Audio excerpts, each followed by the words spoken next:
नमस्कार।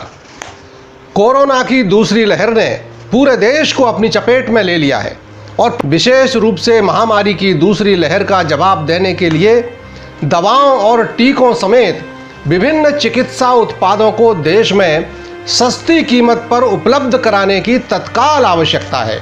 यद्यपि रेमडेसिविर और फेविपिराविर का स्थानीय उत्पादन हो रहा है, लेकिन समस्या की गंभीरता के कारण बढ़ती मांग को पूरा करने के लिए उपलब्ध मात्रा अत्यधिक अपर्याप्त है।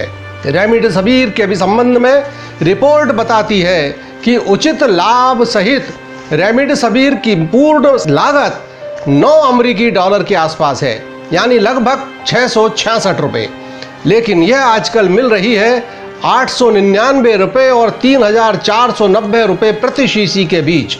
स्पष्ट ही आम जनता कारपोरेट लालच के दबाव में पिस रही है, जिस पर किसी भी हालत में अंकुश लगाने की त्वरित आवश्यकता है।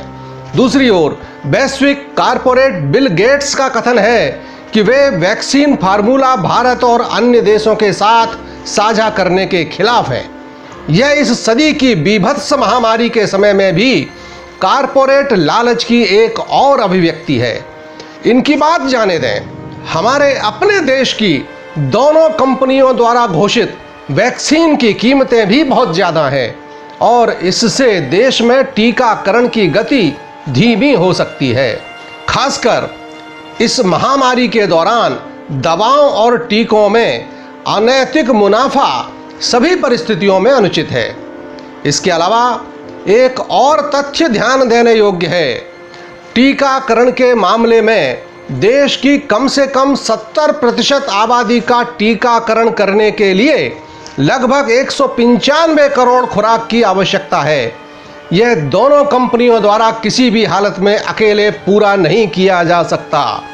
सरकार को कोवैक्सीन और कोविशील्ड के उत्पादन को बढ़ाने के लिए सभी संभावित निर्माताओं के लिए व्यापार रहस्य सहित टीकों की प्रौद्योगिकी हस्तांतरण की सुविधा सुनिश्चित करना चाहिए।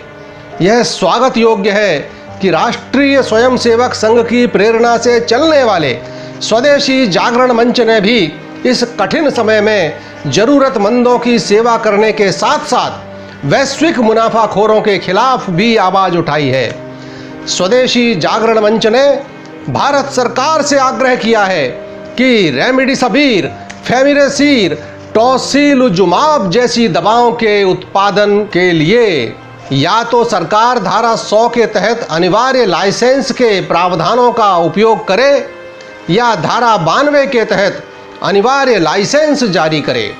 कुछ कंपनियों के बजाय तकनीकी क्षमताओं के साथ अधिक फार्मा कंपनियों को व्यापक रूप से वैक्सीन उत्पादन लाइसेंस दिए जाएं। उत्पादन लागत आधारित फार्मूले के आधार पर दवाओं और टीकों की कीमतों पर सीलिंग लगाई जाए।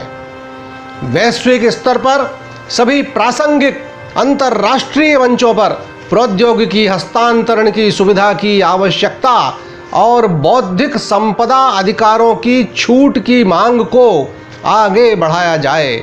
इस हेतु G7, G20 और अन्य समूहों में राजनीतिक प्रयासों में तेजी लाए जाए।